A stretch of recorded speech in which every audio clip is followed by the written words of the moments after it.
ছাব্বিশের বাজেটে বাংলার নেত্রী তথা মুখ্যমন্ত্রী মমতা বন্দ্যোপাধ্যায় লক্ষ্মী ভাণ্ডারের টাকা বাড়িয়েছে। এই নিয়ে বাংলার মা বোনেরা কিন্তু প্রচুর খুশি। আমরা সরাসরি এই মুহূর্তে রয়েছি রতুয়া 1 নম্বর ব্লকের রতুয়া বেসিক স্কুলে। আমাদের সঙ্গে আছে অনেক মহিলা আমাদের এখানকার, আমরা তাদের কাছ থেকে জেনে নেব। মমতা বন্দ্যোপাধ্যায় লক্ষ্মী ভাণ্ডারের টাকা 500 করে বাড়িয়েছে, এ নিয়ে আপনি কি বলবেন?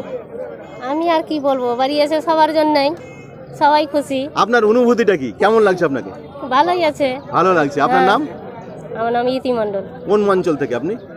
আমি মহানন্দা অঞ্চল। মহানন্দাটোলা অঞ্চল, মানে রতুয়া বিধানসভা। সরাসরি আরও রয়েছে আমাদের সঙ্গে। আচ্ছা মাসি, মমতা বন্দ্যোপাধ্যায় লক্ষ্মী ভাণ্ডারে 500 টাকা বাড়িয়েছে, মানে যারা আগে 1000 টাকা পেত এখন পাচ্ছে 1500, যারা আগে সবাই পাচ্ছে। আপনি পাচ্ছেন তো? না, এখন পাইনি। এখনো পাননি কেন? টাকা তো ফেব্রুয়ারি মাসের 1 তারিখে ঢুকে গেছে সবার অ্যাকাউন্টে। আপনি খুশি তো? হ্যাঁ খুশি, সবাই পাবে তো খুশি হবে না? আপনার কথা বলেন, আমি আপনাকে জিজ্ঞেস করছি। আপনি খুশি তো?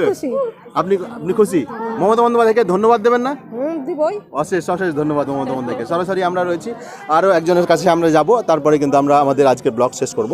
মাসি, মমতা বন্দ্যোপাধ্যায় 500 করে যখন টাকা বাড়ার কথা বলেছে, তারপরে পরেই বিজেপির বিরোধী দলনেতা শুভেন্দু অধিকারী বলছে আমরা যদি ক্ষমতায় আসি তাহলে 3000 করে টাকা দেবো। এই নিয়ে কিছু বলতে পারবেন? হ্যাঁ বলতে পারবো যে হ্যাঁ আসলে ভালোই হবে, 3000 টাকা করে সবাই পাবে। 3000 করে পাবে? হ্যাঁ। আপনার মনে হচ্ছে বিজেপি 3000 করে দেবে? দিবে কি দিবে না ওটা ওর উপরে নির্ভর। আপনারা জানেন তো, কিছুদিন আগে বিজেপি বলেছিল 2014 লোকসভা নির্বাচনে আমরা ক্ষমতায় আসলে 15 লাখ করে অ্যাকাউন্টে দিব। আপনারা পেয়েছেন? না গো। তাহলে আপনি কি করে বুঝতে পারলেন যে বিজেপি 3000 করে দেবে? ওটা বলছে সবাই, তাই বললাম। ওটা বলছে সবাই, তার মানে কাজের কাজ করবে কি করবে না সেটা পরের কথা, কিন্তু বলছে সবাই। হ্যাঁ। তা আপনার মনে কি হয় কি, শুভেন্দু অধিকারী যে বলেছে যে আমরা যদি ক্ষমতায় আসি 3000 দেবো, আসলে কি দিবে?